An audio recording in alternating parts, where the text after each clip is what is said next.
because I look at this thing very different. And I said, I even told people, I think he'll be number one by the end of the year. How old is he right now? And he's 18. He's 18. What's he ranked in the world? He's now entered the top 10. He's in the top number 9. Let me ask you. Never been done. But wait, one more thing. Yeah. He's so complete. There's no holes in his game, but he eats pressure for breakfast, and he can move. He'll win the French Open. Interesting. You're going to hear it right here. 18. He'll win the French Open double figures. Okay, I'm just telling you where this is going to go. But he can play on all surfaces. He's going to be more vulnerable when guys have big serves like anybody. No one's going undefeated. No one ever has in any sport.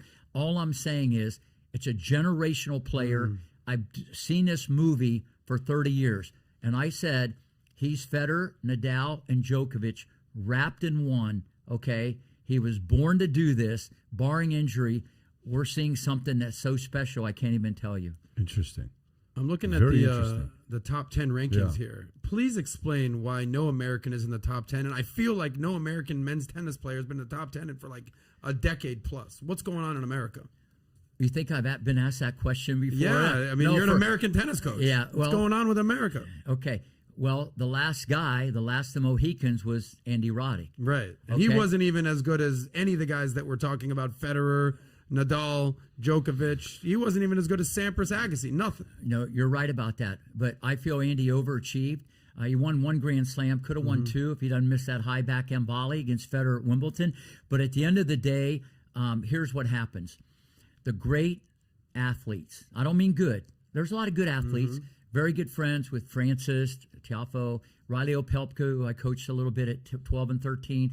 Taylor Fritz is not bad. There's a difference between great and good. Great is rare air. We're all good. All of us in this room. You know, it's a different fraternity. And I tell people all the time, if I'd have had LeBron, okay, at age 10, mail it in, number one tennis player in the world, okay? The guy would have served $150. He'd have been lightning in a bottle, ferocious competitor. The best athletes go to football, baseball, and basketball. It's easy to grab a ball and shoot a jumper. It's easy to go outside and tackle your neighbor. Okay, tennis is expensive.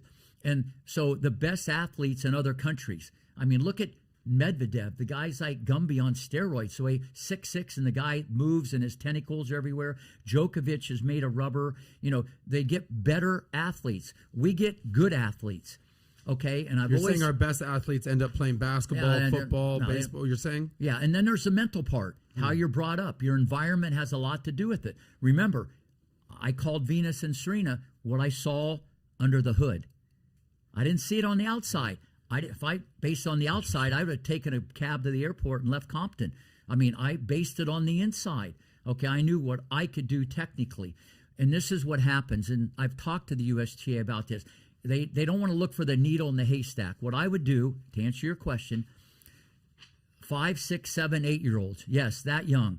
Okay, did their parents play the Olympics, NBA, NFL? Okay, you get the genetic base, so you got a few things covered. Running, jumping, better maybe environment. Korda might have that. Okay, Korda, he might win a few Grand Slams. He'd be the one American, I think, that could do that.